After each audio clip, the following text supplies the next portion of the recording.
Well, welcome back to the Steep. We're already back. That was quick. I think we shot that last one Thursday, Friday. Today is September the 30th, 2019, and an article was published. Pull it up here.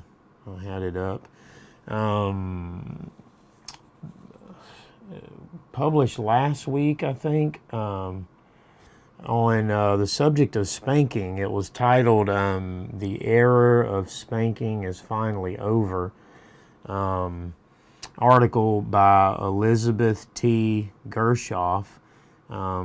She is a professor of human development at the University of Texas, and she studies the effects of physical punishment on children.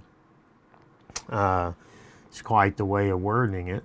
Anyway, she quotes the Bible, Proverbs 13:24.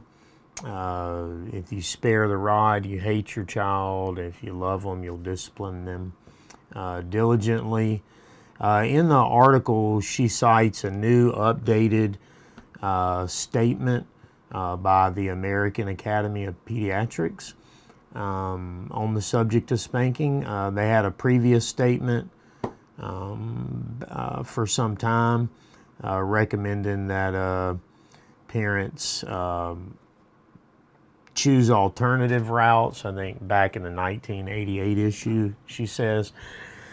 The new updated statement on corporal punishment, she says, she cites that the Academy has 67,000 members. That's the fallacy of the appeal to the people, by the way.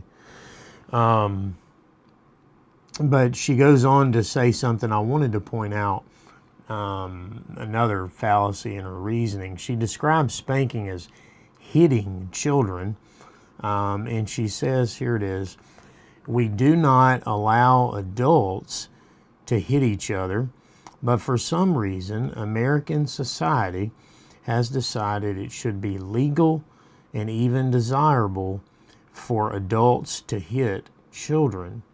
We need to end this double standard and provide children with the same protection from hitting that is given to all adults." Now, that is full of fallacies. I know this is the afternoon. It's late in the evening for logic, but this is the same fallacy that goes on with free speech. If you can call something hate speech, it's a lot easier. I know there are pine trees around, but let's not make too many straw men.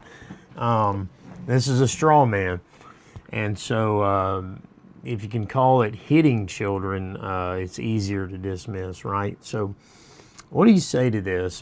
Maybe you're talking to somebody. It comes up today. Spanking is less and less and less popular today and harder to do.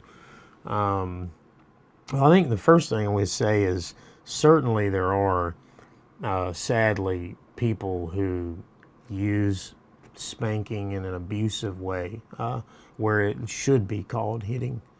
So we wouldn't be for that. That's one reason. There's some aversion to it. Another reason is many Christian parents in general, say they've tried it and it didn't work. And in some cases that can be legitimate. If you have a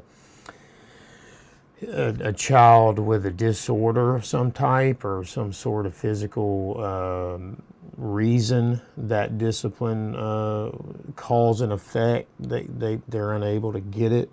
But most children are able to get cause and effect.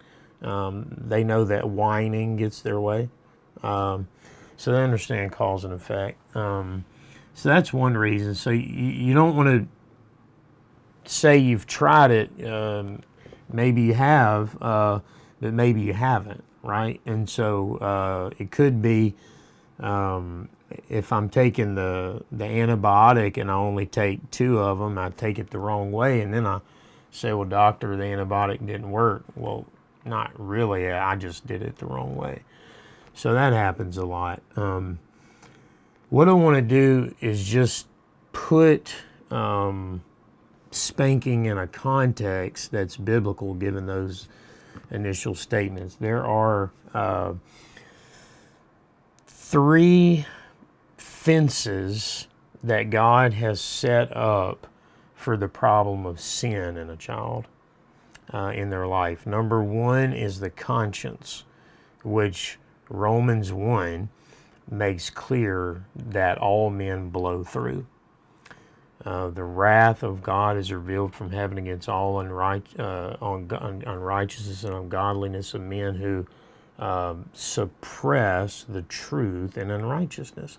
So that which may be known about God is evident, and although they know, Romans 1:32 says, they still do it.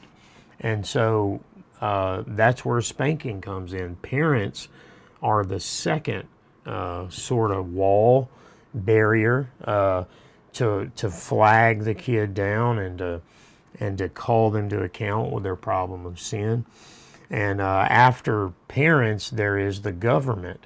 So if you don't discipline little Johnny, when little Johnny gets older, the police will, the government will, the military will. And after death, there comes the moral judgment. We live in a moral universe. And so basically that's what you have as a parent. If you're a parent and you got some little vipers in diapers, some little bundles of sin in your home, that sin is going to be manifesting, and according to the Bible, they're going to blow through their conscience. And then there's you. And then after you, there's civil authority.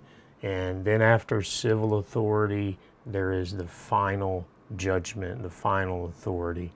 And they live in a moral universe, and they need this to play a role to prepare them for what's coming. So when you tune back in next time, I want to answer how the Bible tells a Christian to use spanking in context of this moral universe as the second barricade for this child. So in conclusion, there are some wrong ways to do it. There are some people who think they've done it and they haven't, and they've pulled back from it. You might have a special child who has a special need, and of course they would qualify for a different form. But if not, if you got the normal fallen son or daughter of Adam, they're going to face these 4 barricades: their own conscience, which they're going to blow through. Then there's you, then the government, and at the very end, when they take their last breath, God. And so they're going to need what we're going to talk about next time as much as I do. So we hope you'll join us. Until then, have a good evening, and we'll see you then. Thank you.